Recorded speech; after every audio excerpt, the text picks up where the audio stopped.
great deal of it is. The Times could not do anything that delegitimizes our authorities in the sense that they might do something that was not really mistaken or ill-chosen, but murderous or criminal or immoral or torture. So Keller said, well, we did describe waterboarding in detail. By the way, that's why Kiriakou was in prison. I just wrote him this morning, John Kiriakou, for being the first person to describe waterboarding in detail and as torture, for which he's now in prison. By giving the name of a torturer. The torturer is not in prison, not prosecuted. Obama said no prosecution, decriminalized torture. Just the way people have talked about decriminalizing marijuana. You know, we're going pretty far in that direction now. Where don't prosecute it, don't enforce criminal laws that are on the books. Obama decriminalized torture. And as Manning showed, is handing over a lot of people to be tortured. Okay, so Keller's answer, when we described it, we let the reader decide what to call it. All right, like Fox News, we tell, we decide. And Greenwald had pointed out, but when other people do this, you use the word torture all the time. If it's another country. And that's the Times. In other words, one final word I'll add to it, empire. Okay. The basic thing has to be that to pursue an empire among the people who think of themselves as liberal or republic, democratic, born in opposition to empire, to be an empire under those circumstances requires a lot of secrecy and a lot of lying and a lot of misdirection. And of course the Times is fully aboard on that. But Can I just add something to that? I think, and I'm going to put on my hat as being part of, you know, some of these big media outlets in a commercial sense, and as management in them. The relationship that these outlets, whether when I was at Clear Channel or when I was at Time Warner, is business to business. And part of the business is doing the bidding of a number of power brokers. In our case, it was the police. So if we wanted to have a nightclub presence in South of Market in San Francisco or on Broadway, guess what? We weren't going to say anything crazy about the police. End of story. You know, because now you have other folks that are going, we need to have a presence in South of Market. And the South of Market police have already made it very difficult for our radio station to show up there because they're telling people that we attract the wrong crowd. So we need you to fall back on the police brutality conversation on air. To show you how deep it gets, Steve Harvey, a few years ago, when he was on the beat in Los Angeles, came on the air and was enraged when police officers shot and killed an actor, I'm going to remember his name in a minute, who was dressed for a Halloween party and was standing in the house, and he pulled out his gun. He was dressed like a cowboy, and he was, you know, just partying. Hold on a second. Anthony Hill. Thank you. What is it again, Anthony? Anthony Hill. Anthony Hill, thank you. So he just pulled out his gun. He didn't even know the police were there. They shot through the window and killed him. Steve Harvey came on the air and went ballistic. Went totally ballistic. After Steve Harvey, comedian.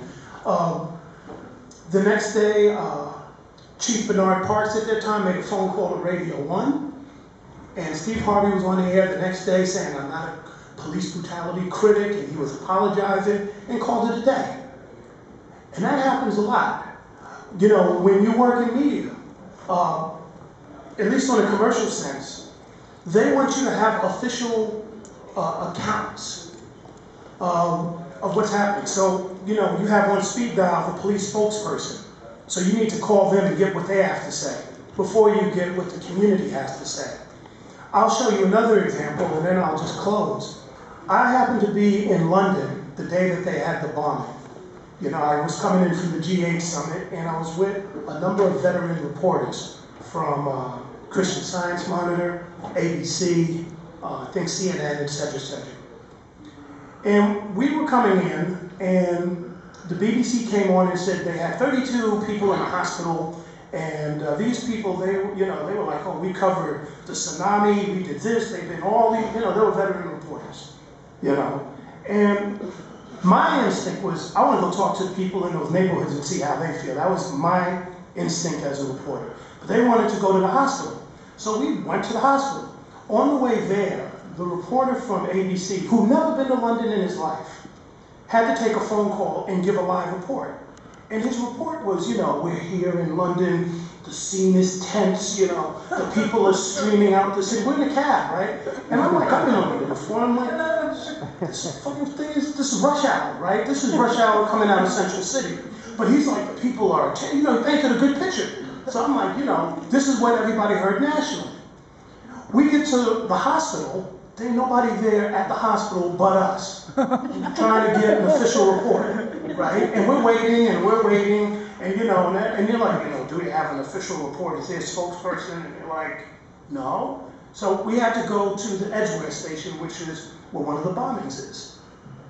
Now, they're looking at me because they see a guy with the hat and the hip-hop thing, and they underestimate. I'm syndicated around the country just like them. I got 1 million listeners that listen, and I write and all that. So we're on an equal plane, but the look is like, well, you're not ABC and CNN. So we start doing the man on the street thing. At least I am. I'm walking around, I'm talking to people, and this is where the cachet kicks in. People know me. Oh, I seen you on BET. I seen you here. Now I start to get all kinds of stories. And what I got over and over again, and I have the tapes and I played it, was the reason why the bombings happened was because of Bush and Blair's policies. We heard that over and over, black, white, young, old. Somebody asked why we were even covering it, because somebody said, did we cover shootings in LA? Because to them, bombings had happened all the time. And it wasn't as hyped up as we were making it out to be. Those reporters were also getting the same thing. And I remember the one from, I think it was Christian Science Monitor, was told to go to the hotel that was right across the street from the bombing site and find some Americans, because the people here don't know what they're talking about. And so they, sure enough, came back with somebody who's like, I think it was Al-Qaeda. That was the narrative that was being pushed. So I asked them, I said, we have an hour's worth of tape, at least I do, of people saying Bush and Blair, right? And we have people walking around. We have a restaurant that's right across the street from the bombing site, and people walking in there like there ain't nothing. I got it on video. We're all there. We're like, people ain't tripping the way that we're making it sound.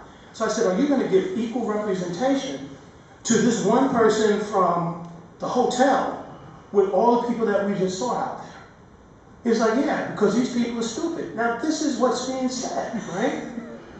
And what it just came down to is like, well, it's a career move for him. He doesn't want to rock the boat. All these different types of things come into play, and there's nobody there to blow the whistle, in a sense like I'll blow the whistle by saying it was ABC and CNN and all that. That means you don't get invited on their shows. If I ever need a job, they're not going to hire me and all that stuff. And a long time ago, and I think all of us have the responsibility, excuse my language, to not give a fuck in that regard, because we can do this ourselves. And I have enough network, and you're more responsible to your community than you are to corporations, because they'll compromise you at the end of the day. And so what I'm getting at, and when you talk about the New York Times being complicit in some of this, rhetoric that they use and don't use, is part and parcel to folks who've already made a clear